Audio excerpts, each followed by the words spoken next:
Halo, kami dari kelompok 6 akan menampilkan video pembelajaran dari kasus pelecehan di sekolah.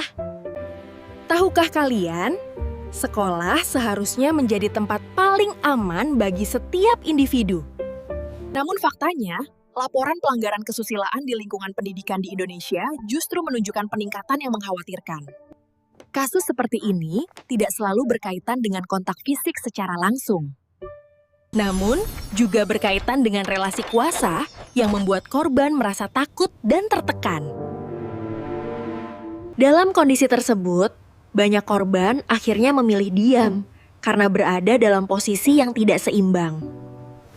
Mari kita telaah sebuah kasus yang terjadi pada Januari 2026 di sebuah sekolah dasar. Kejadian ini berlangsung di wilayah Serpong, Tangerang Selatan. Seorang oknum guru diduga melakukan perbuatan tidak pantas terhadap sejumlah murid. Peristiwa ini diduga tidak terjadi sekali, melainkan berlangsung secara berulang. Rentang waktu kejadian diperkirakan sejak tahun 2023 hingga awal 2026. Kondisi ini menunjukkan lemahnya sistem pengawasan di lingkungan pendidikan selama hampir 3 tahun. Terduga pelaku diketahui merupakan aparatur sipil negara berinisial WP. WP berusia 55 tahun dan menjabat sebagai guru kelas di SDN 01 Rawabuntu.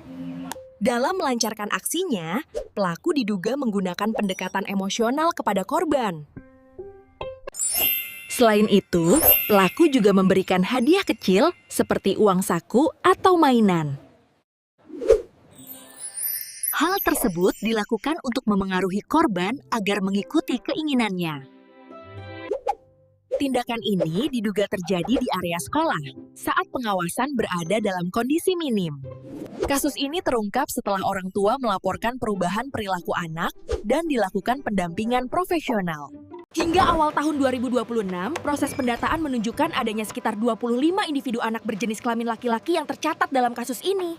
Di mana pelaku juga diduga mendokumentasikan tindakan tersebut dalam perangkat digital pribadinya. Penyelesaiannya harus menyentuh 3 aspek utama: hukum, pemulihan, dan perbaikan sistem. Dari sisi hukum, pelaku yang merupakan ASN berinisial YP harus dijatuhi sanksi terberat, yaitu pemecatan secara tidak hormat serta hukuman pidana maksimal mengacu pada UU TPKS. Dengan pemberatan hukuman sepertiga, karena statusnya sebagai tenaga pendidik yang seharusnya melindungi.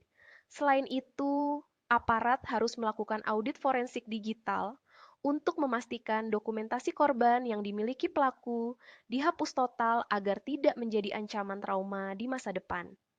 Solusi jangka pendek yang paling mendesak adalah pendampingan psikologis berkelanjutan bagi 25 korban dan orang tua mereka melalui trauma healing yang intensif.